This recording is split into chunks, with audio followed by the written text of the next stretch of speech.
السلام عليكم ورحمة الله. اللهم صل وسلم على سيدنا محمد. مرحبا بكم في القناة ديالي ومرحبا بالناس الجداد وشكرا على الثقة والتشجيع ديالكم. اليوم غادي نحضر معكم واحد الوصفة صحية 100%. أهم مكون فيها هو الكينوا اللي معروفة بالمنافع ديالها الصحية والفوائد الكبيرة. غنبداو على بركة الله. طريقة التحضير: اول حاجه انا هنا عندي خديت كوب ديال الكينوا، هي معروفه انها تتضاعف يعني تقريبا بحال الرز ونفس طريقه الطبخ. المهم اول حاجه غادي نبدا خاصني نغسلها مزيان، تقريبا تتغسل 3 المرات. خاصني نعاود هاد الطريقه ديال الغسل. تندير عليها الماء، تنحركو شويه يعني تتشل مزيان وتنصفيها وتنستمر على هاد الطريقه 2 مرات اخرى، يعني 3 المرات بالنسبه لهذه، خصوصا ان اصلا هذه نقيه. يعني كاينين شي كينوا ما تكونش نقيه، يعني ضروري من الاحسن نقيها مزيان بالماء عاد نبداو الطهو ديالها. هنا من بعد ما سقطرتها مزيان غادي نديرها في كاسرونه، غادي نبدا نحركها شويه تحيد منها هذاك الزوائد ديال الماء اللي باقي فيها، تنشف شويه ونستمر في التحريك باش ما تحرقش لينا. من بعد غادي نضيف عليها ماء مغلي، تقريبا هنا عندي كوب ديال الكينوا، غادي نضيف عليه 2 اكواب ديال الماء المغلي، وغادي نبدا نحرك شويه وندير النار هاديه بزاف ونغطي عليها ونخليها طيب. هنا بالنسبه يعني الخضر اللي غادي نحتاج لهاد السلطه، عندي الطماطم، عندي الذره، عندي شامبينيون، عندي جزر والبازلاء يعني جلبانه مفورين، وعندي لافوكا مقطع.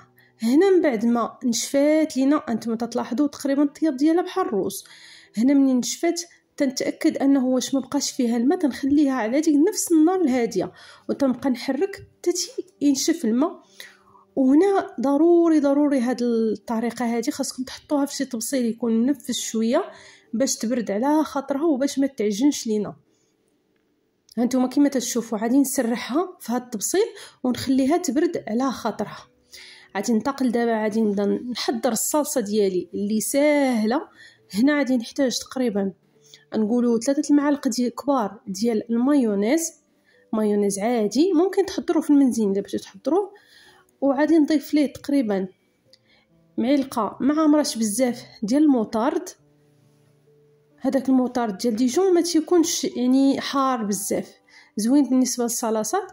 وهنا غادي نضيف تقريبا 2 معالق صغيورين ديال الحامض، وغادي نضيف شويه ديال الابزار، هي قياس قليل على حسب الذوق. واخر مكون تقريبا في هذا الشيء اللي غادي نضيف هو الربيع مقطع. ومن بعد باش نخلط هذا الشيء كامل غادي نضيف الزيت البلديه، زيت الزيتون، وغادي نبدا التحريك مزيان تتنسجم لنا هذوك المكونات كاملين في هذيك الصلصه باش ان شاء الله تكون واجده باش نديروها في السلطه ديالنا. هنا من بعد ما بردات الكينوا غادي نضيف ليها دابا المكونات كلهم، هذوك الخضر.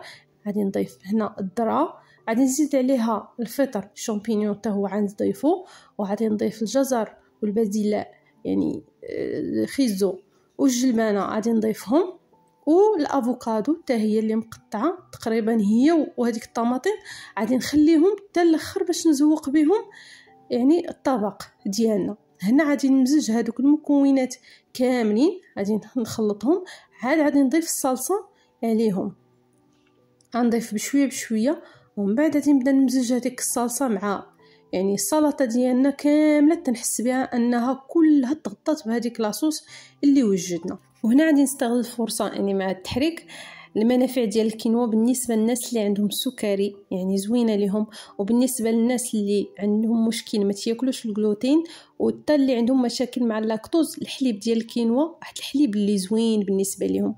هنا حطيت السلطه ديالي في الطبسيل وزوقتها بهذيك الطماطم وبالافوكادو. نصيحه، هاد السلطه ما تندموش الا جربتوها وغتولي معتمده عندكم وصحيه 100%. بصحه والراحه.